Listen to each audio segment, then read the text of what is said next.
walking south just for fun, you know, rough day on the beach. As they're walking, see that leg right there? Yeah. I assure you, if I would have heard a power saw going, I would have woken up immediately and had something to say about it. 전액 장학금을 받아 형사법을 전공하던 19살 샤데 로빈슨. 그녀는 세계 곳곳을 여행하고 싶다는 꿈을 이루기 위해 학업과 2개의 아르바이트를 병행하며 하루하루 부지런히 살아가고 있었습니다. 그러던 어느 날, 그녀는 친척의 친구 소개로 한 남자를 만나게 됩니다. 그는 33살의 맥스웰 앤더슨. 위스콘신 출신이고 2011년부터 2012년까지 짧은 기간 동안 미 해군에 복무했으나 의무제대를 당했고 그 이후 밀워키에서 바텐더로 여러 곳에서 일했지만 오래 머문 곳은 없었습니다. 그렇게 둘은 맥스웰이 일하던 빅터스 바에서 3월 29일 처음 만나게 됩니다. 샤데는 그에게 호감을 느꼈고 4월 1일 둘은 첫 데이트를 하기로 합니다. 이날 이후 샤데는 첫 데이트를 손꼽아 기다렸습니다. 친구들에게도 데이트를 간다고 신나게 이야기했고 너무 들뜬 나머지 아파트 매니저에게도 얘기할 정도였으니까요. 2024년 4월 1일 아침부터 추적추적 비가 내리던 그날 맥스웰은 샤데에게 문자를 보냅니다.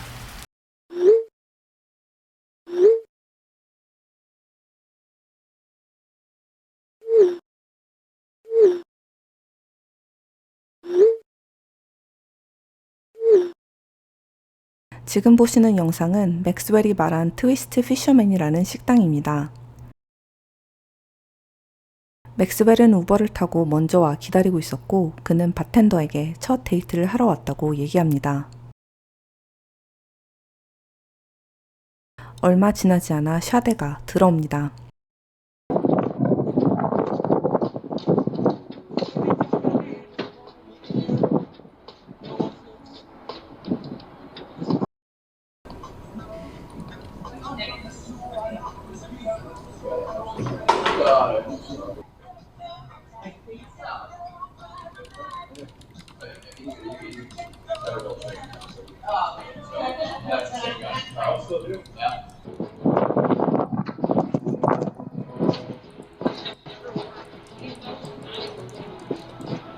저녁 6시 24분, 샤데의 차를 타고 함께 다른 바로 이동합니다. 6시 30분쯤 도착한 두 사람은 술을 마시며 이야기합니다. 샤데는 친구들에게 보여주기 위해 스냅챗을 찍습니다.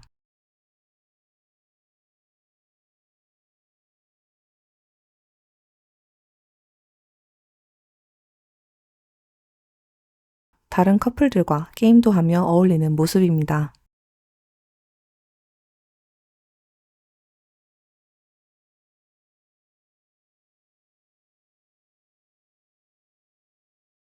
저녁 9시 6분, 둘은 다시 샤데의 차를 타고 이번엔 맥스웰의 집으로 향합니다. 샤데는 그렇게 크게 취해 보이진 않습니다.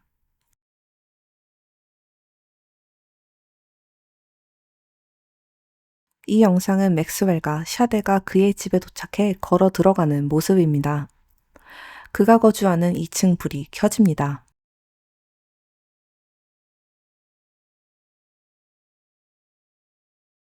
다음날 4월 2일, 샤데는 자신이 일하던 피자가게에 무단 결근을 합니다. 그녀는 항상 제 시간에 출근했고 결근 시에는 반드시 사전 연락을 해왔기 때문에 매니저와 동료들은 걱정하기 시작했습니다. 같은 날 경찰에 한 신고가 접수됩니다.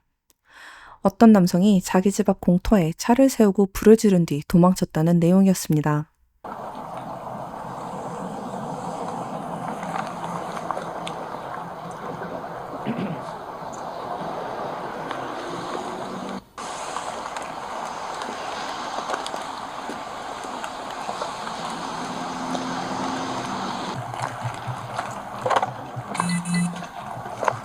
Super weird because that engine still looks like it's in pristine condition.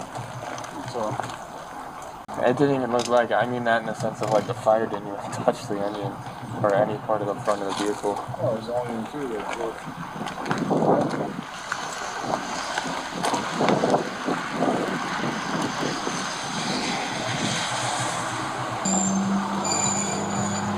그리고 오후 5시, 이후 도시 경찰서에 신고가 접수됩니다. 머니먼트 파크에서 핑크색 페디큐어가 칠해진 사람의 다리 한쪽을 우연히 산책을 하던 시민이 발견했다는 끔찍한 내용이었습니다.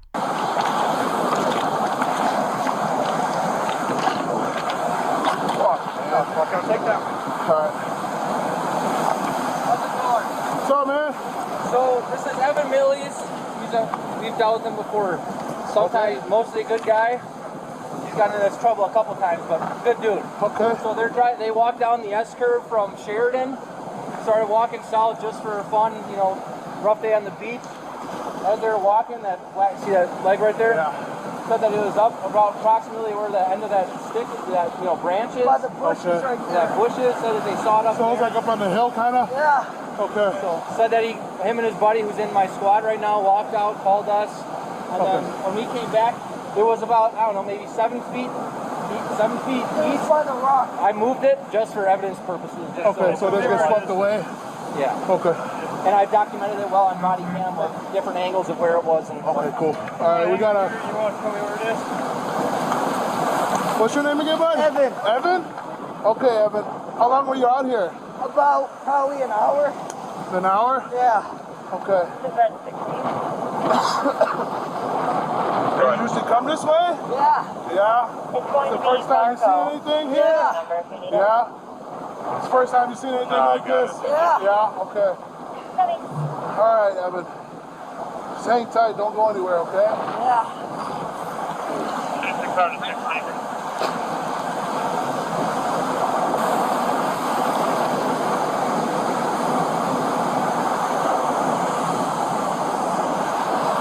All right, hang on, Evan. We'll talk to you some more, okay?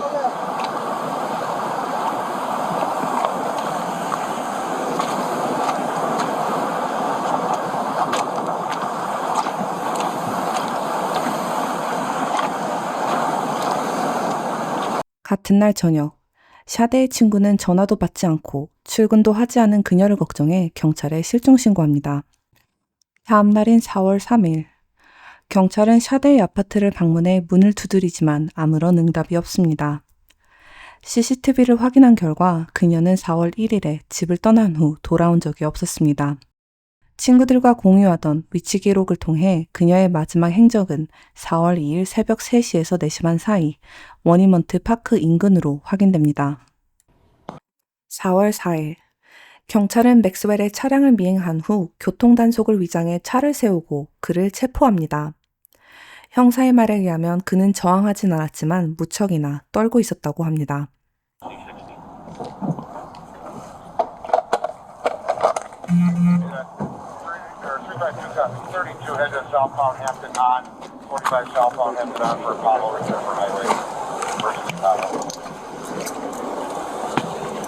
Any weapons on you, sir? No. Head eye, stop. What's going on? There's somebody just radio it. So,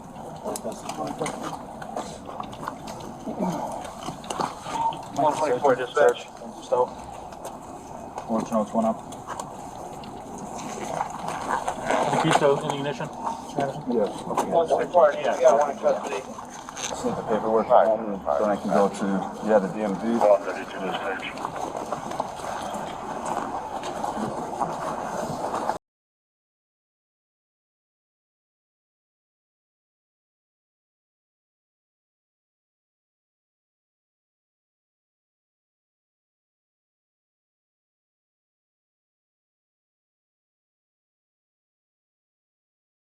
경찰은 샤데와 마지막으로 함께 있었던 맥스웰의 집에 대한 수색 영장을 발부받습니다.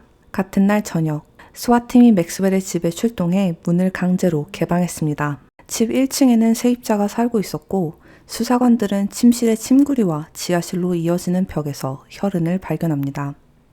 지하실에서는 강한 악취가 풍겼고 그곳엔 가솔린이 들어있는 통, 마셰테, 도끼와 같은 연장들을 발견합니다. 그리고 한쪽에는 방처럼 커튼이 쳐져 있었는데 그 뒤엔 침대가 놓여 있었습니다. 그리고 좀 이상한 부분은 지하실의 기둥과 벽 사이에 여성 속옷, 레깅스 같은 여성용 의류가 숨겨져 있었습니다. 또한 양주술 주머니 안에는 한 여성의 신분증이 발견됩니다. 맥스웰의 변호사는 이 여성 의류들은 샤데와 관련이 없으며 오히려 배심원들에게 편견을 심어줄 것이라며 제외시켜야 된다고 하지만 검찰 측은 수사관들이 집안 곳곳을 수색했다는 것을 보여주기 위함이라고 반박합니다. 판사는 이 사건이 샤데 로빈슨 사건임을 명확히 하면서 다른 여성의 존재를 암시하는 것은 배심원들로 하여금 또 다른 피해자가 있었을지도 모른다는 잘못된 추측을 하게 할 우려가 있다고 판단했습니다. 따라서 판사는 다음과 같이 결정했습니다. 검찰은 지하실에서 잡다한 옷가지가 발견되었다는 사실의 존재만은 제시할 수 있으나 다른 여성의 신분증, 속옷, 숨겨진 위치 등 구체적 내용은 관련성이 부족하고 배심원에게 편견을 유발할 우려가 있어 허용하지 않았습니다. 수사관들은 맥스웰의 부엌에서만 칼만 무려 51자루를 발견합니다. 집안 곳곳에는 도끼와 각종 칼들이 비치되어 있었습니다. 그 과정에서 한 권의 노트를 발견하는데 그 안에는 여러 여성의 이름과 상세한 정보들이 빼곡히 적혀 있었습니다. You said that her not coming to work was very unusual. Very unusual. And that you were scared. I was. Why? Because it wasn't, I mean, if she was even going to be late, she would text me or call. And when I messaged her, I said, please just text me and let me know you're okay, because she doesn't have to come to work. She doesn't have to answer her phone. But I just wanted her to let me know that she was okay, and I knew she would if she could. And when she didn't, I got very scared. You tried to call her? I did. And what happened when you did that? I think it went to voicemail. Otherwise, it just rang and rang. What else did you do? I texted her, and I went by her apartment. What did you do at her apartment? I just pulled into the parking lot, looked for her car, didn't see it, spun around, sat there for a minute, hoping that I'd see her, and when I didn't, I drove home. Did you go into the building at all? I did not, no. Do you recall seeing any social media that Sade would have posted the night before? I did not until the next day. Okay. So was that on April 2nd that you saw some social media? That would have been on April 3rd. I don't really use social media, but I saw it on somebody else's phone the next day. Okay, what did you see? It was a Snapchat. And was it a photograph? It was not, no. It was a Snapchat from a bar on Water Street, I think, where she was playing some kind of bar game. Beer pong maybe, something like that.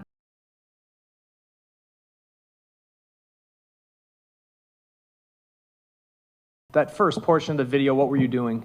Essentially looking over the vehicle, just seeing what kind of fire damage is done to the vehicle. And then initially when I looked at the front pane of glass for the front window, that's initially where I first checked vehicles for their VIN number. And then the second time when I went to the inside of the door panel is where I checked for the the VIN number. The first one is destroyed in the vehicle fire, so I got the VIN number off of the door.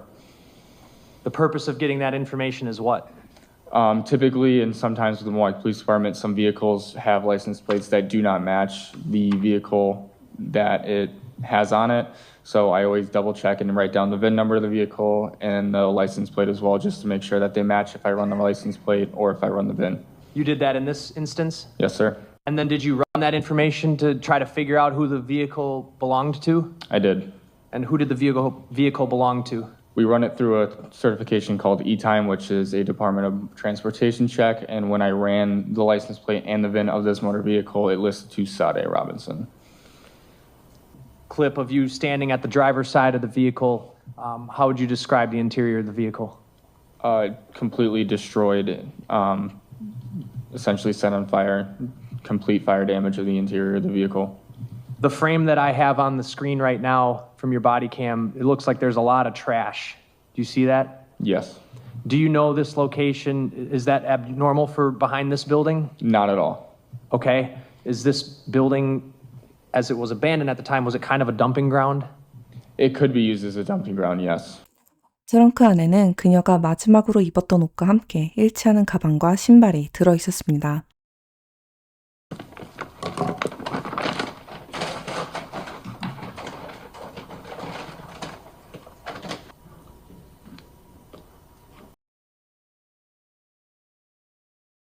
perhaps one day that week where it's your opinion you heard Max at, say it again, a 5 a.m., 4:30? Yeah, right around 5:30, 6 a.m. I would say that I heard him bringing what I thought was a suitcase. I thought he was packing and leaving or something like that for, a couple of days, which he was known to do. Yes. 5:30 or 6 a.m. 5:30 to 6 a.m. And that's the reason you can identify that as a time is because of your work schedule being a 7:30. I'm up at 6, and I can remember there was a day Yes. where it was like 6 a.m. and Max, or maybe 5:30, and Max is up. Correct. Is that because you talked to him?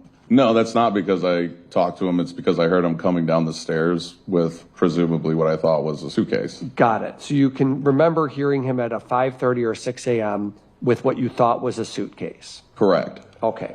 Not 1 o'clock in the morning. No, this was early hours of the day.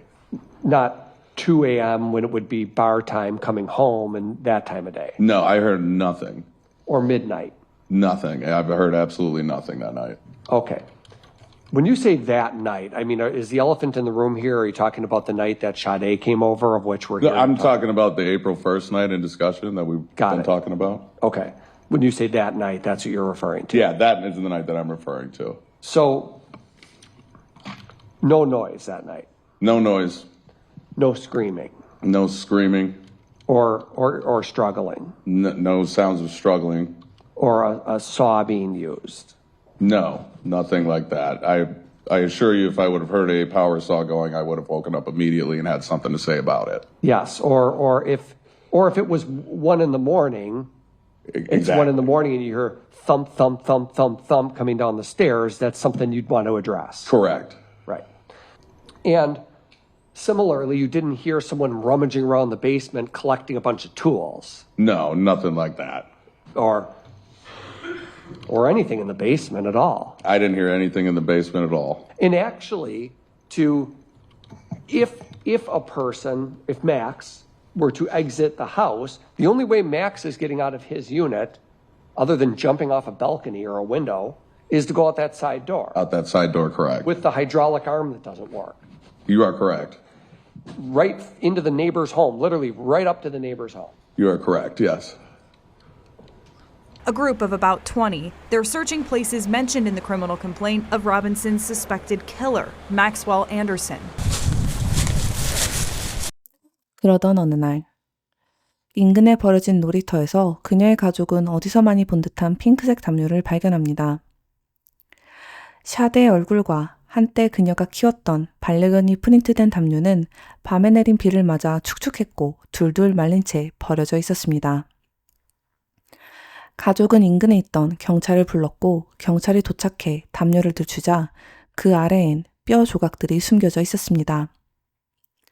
경찰은 곧바로 현장을 통제한 뒤 정밀 수색을 벌였고 인근에서 더 많은 유해를 찾아냅니다. 경찰은 샤데의 차량이 발견된 장소 인근 정류장에서 맥스웰이 버스를 타고 집으로 향하는 모습이 담긴 CCTV 영상을 확보하게 됩니다.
영상 속 그가 입고 있는 회색 자켓은 그가 체포된 지 나흘 뒤 한 형사가 동네를 돌며 현장 주변을 수색하던 중 이웃집 쓰레기통 아래에서 발견합니다.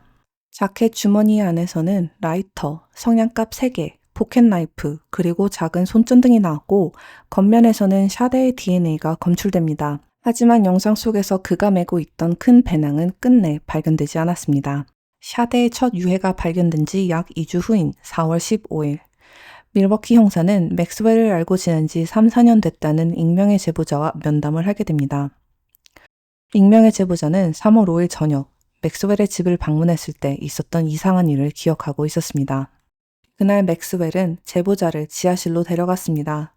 지하실에는 2개의 방이 있었는데 한쪽 방은 카드 테이블과 TV가 놓인 평범한 공간이었지만 다른 한쪽 방은 달랐습니다.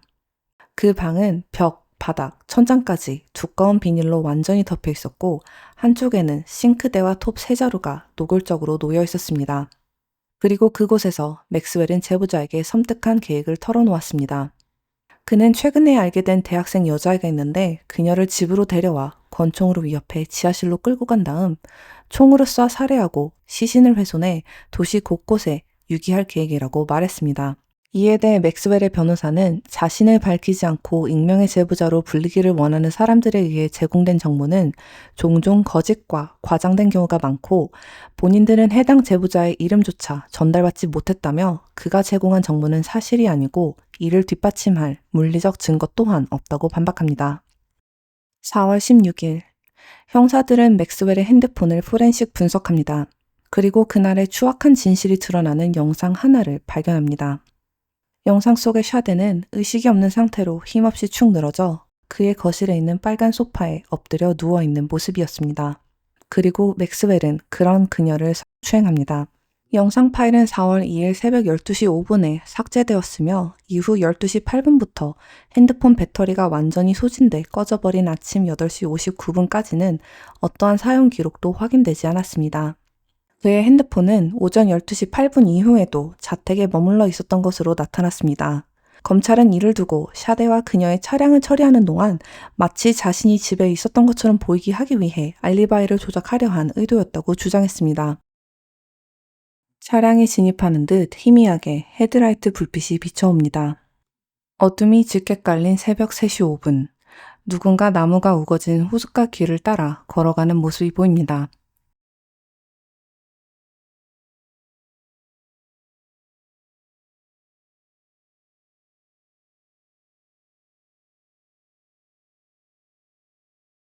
절벽을 내려가는 모습입니다.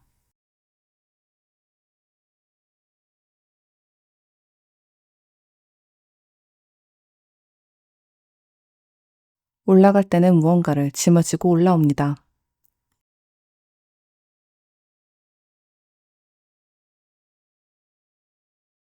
All right, so if I understand you correctly, Detective, based on that video, around the time of 3:05 a.m.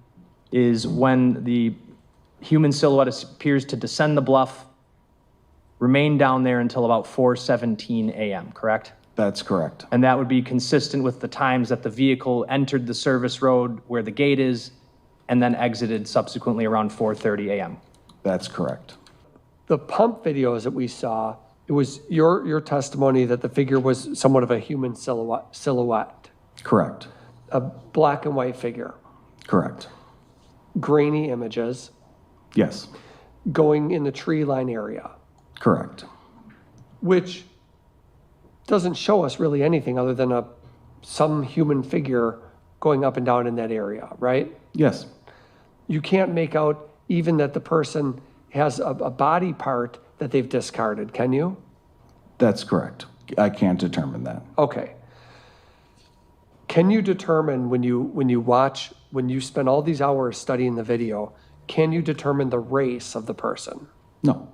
Can you determine if it's male or female? No. 지금 보시는 영상은 4월 2일 새벽 4시 44분에 CCTV에 찍힌 샤데의 차량입니다. 자세히 보시면 뒷좌석에는 이불처럼 보이는 무언가에 둘둘 말려진 물체가 놓여있는 것을 확인할 수 있습니다. 그리고 운전석에 앉는 사람은 피부색이 비교적 밝은 사람으로 보입니다. 이 차량은 약 3시간 후 한 공터에서 불에 탄 상태로 발견됩니다. 그리고 그곳에서는 차뿐만이 아니라 버려진 쓰레기 더미 아래서 샤데의 다른 유해도 확인됩니다. As to count 1, the verdict reads, we, the jury, find the defendant, Maxwell Anderson, guilty of first-degree intentional homicide as charged in count 1 of the information. As to count 2, we, the jury, find the defendant, Maxwell Anderson, guilty of mutilating a corpse as charged in count 2 of the information. As to count 3, we, the jury, find the defendant, Maxwell Anderson, guilty of arson of property other than a building as charged in count 3 of the information.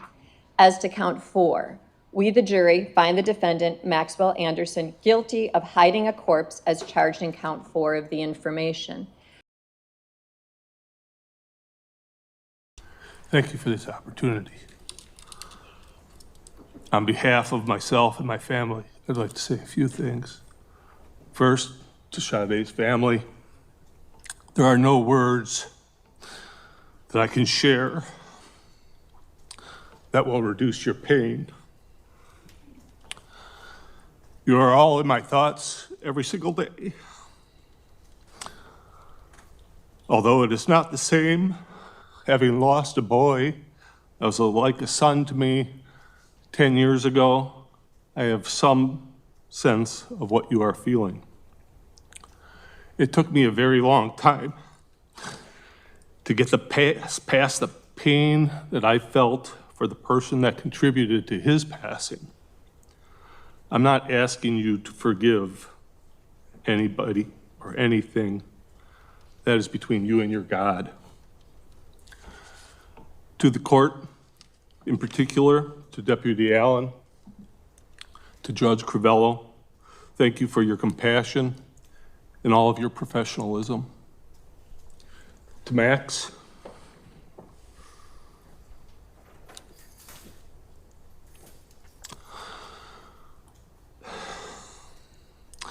we want you to know that we love you and support your plan for self-improvement. In this, we hope for a path for you to become a positive influence for society, both while you are incarcerated and hopefully after. Thank you. Thank you.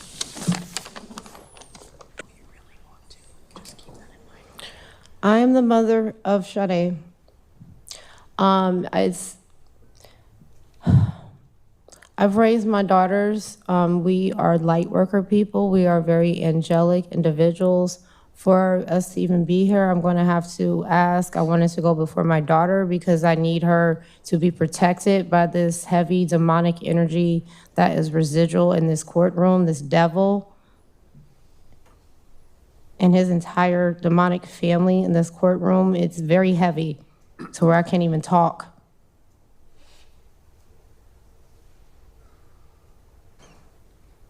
But Your Honor, I am asking that everyone in this courtroom be protected through the white light by this devil that sits beside. My daughter referred to you as a man. You will never be a man. You're a Ms. Scarborough, if you could direct your comments to me, please. Yes, Your Honor. First off, Your Honor, I would like to thank you and the entire team for what we all had to endure, which was, it was freaking torture. This demon and his attorney, they knew exactly what he did and what he was responsible for. They took us through extreme agony and pain. We are already dealing with so much trauma. There's no such thing as justice with what you did to my daughter and what you have done to my family.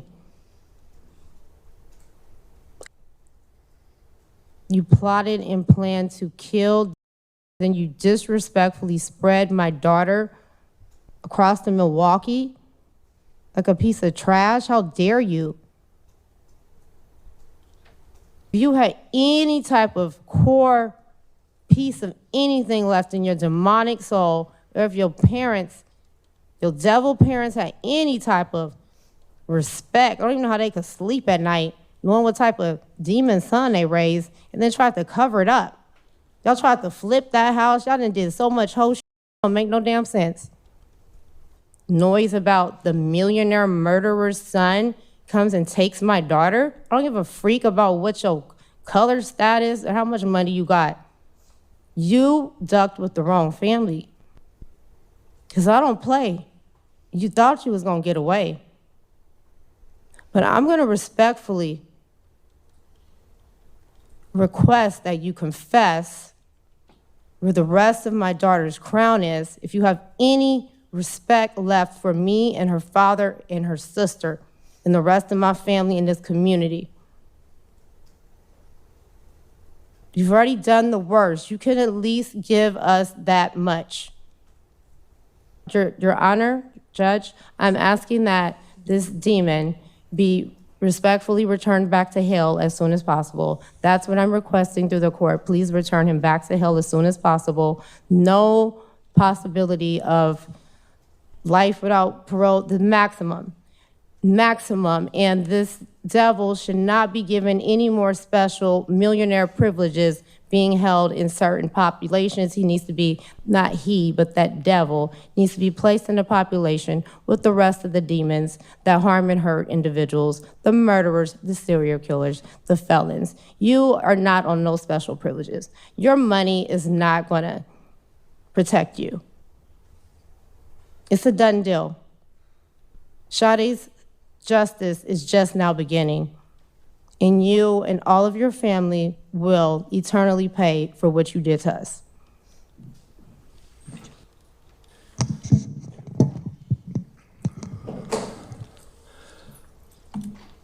I would like to start by saying that from the bottom of my heart, my deepest and most sincere condolences go out to Sade's family, as well as everyone else affected by this tragedy. That being said, Your Honor, I took this to trial without ever once trying to make a plea deal of any kind, because I did not commit these crimes. And so I plan to appeal my convictions while I hope and pray that further investigations not only prove my innocence, but find and deliver true justice. Anything else you wish to say? No, ma'am.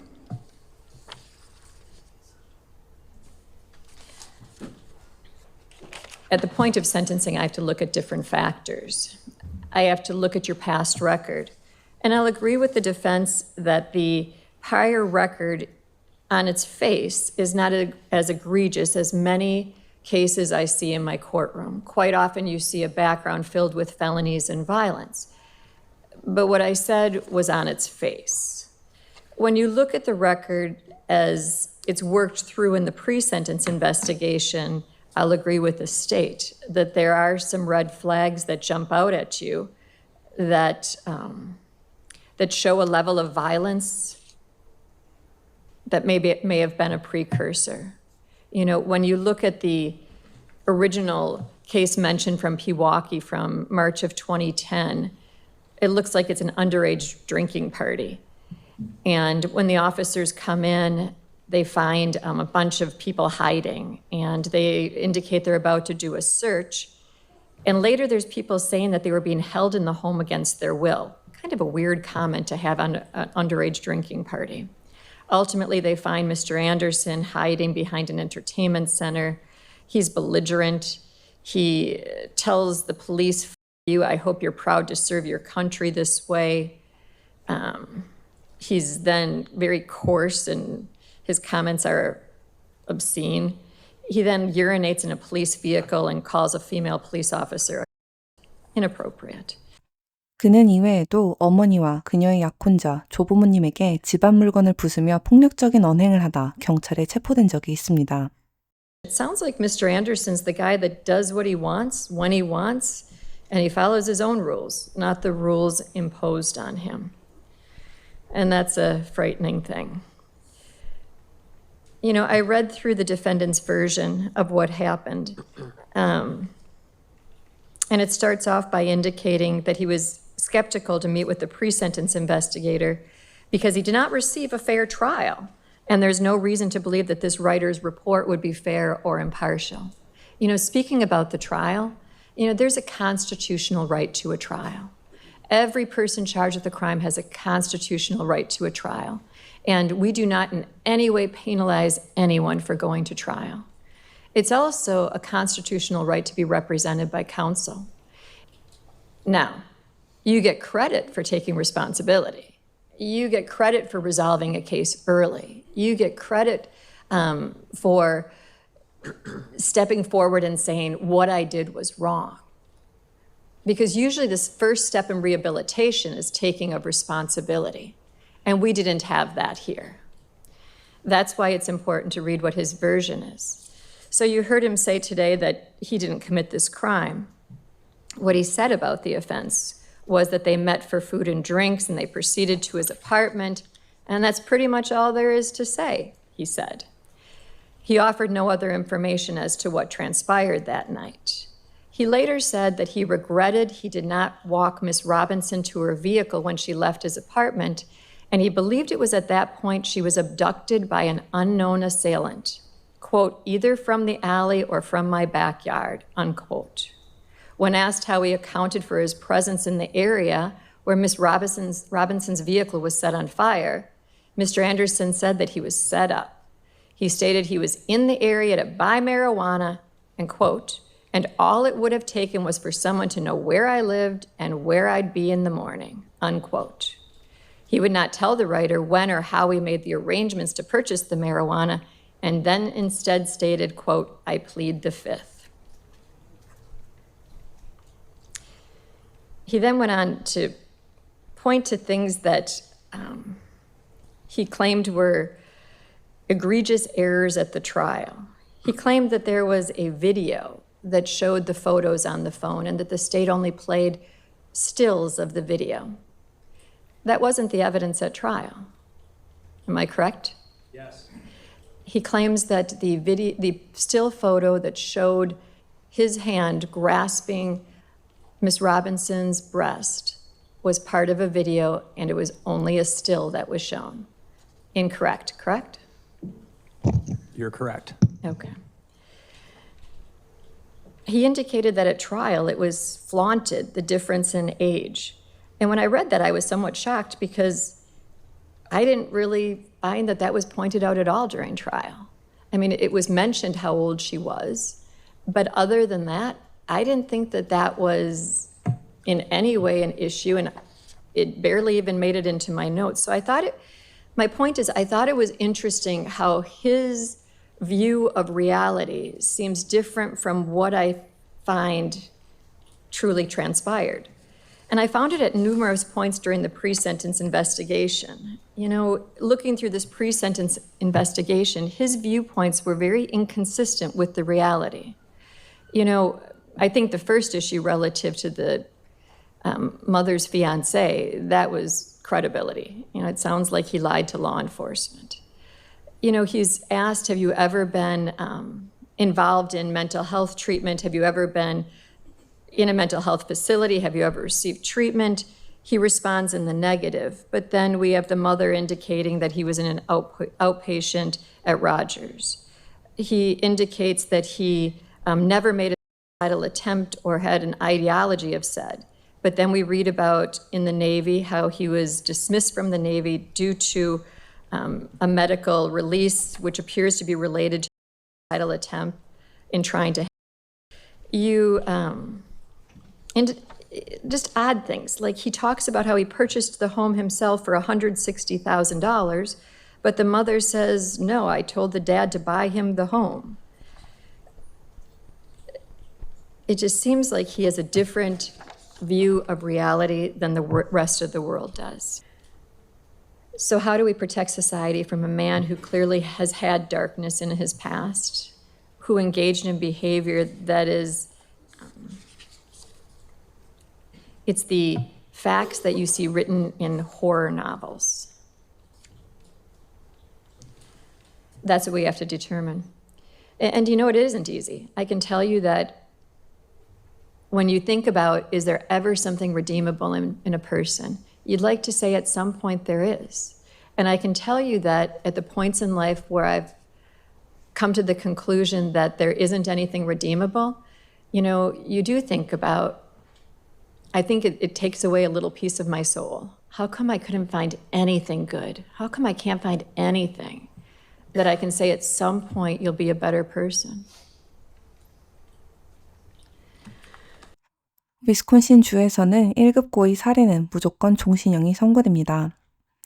판사는 맥스웰에게 가석방을 허락하지 않았으며 시신 훼손죄에 대해서는 7년 6개월, 방어죄에 대해서는 1년 6개월을 선고했습니다. 온라인 법원 기록에 따르면 맥스웰의 변호인은 시신 훼손과 은닉죄가 같은 행위에 두면에 불과하다고 주장하며 중복 처벌은 부당하다고 항변했습니다. 이에 따라 판사는 사체 은닉죄를 기각했습니다. You know, Sade Robinson, she was working so hard for good. She was working so hard to achieve so much. I haven't heard a word about how she was involved in violence or any type of attack or any type of ugliness. Wouldn't it be great if we all move forward not thinking about retaliation or revenge or hunting people, but about let's emulate that spirit and move forward trying to be kind and gracious to all. I mean, that's clearly the effect she had on the community.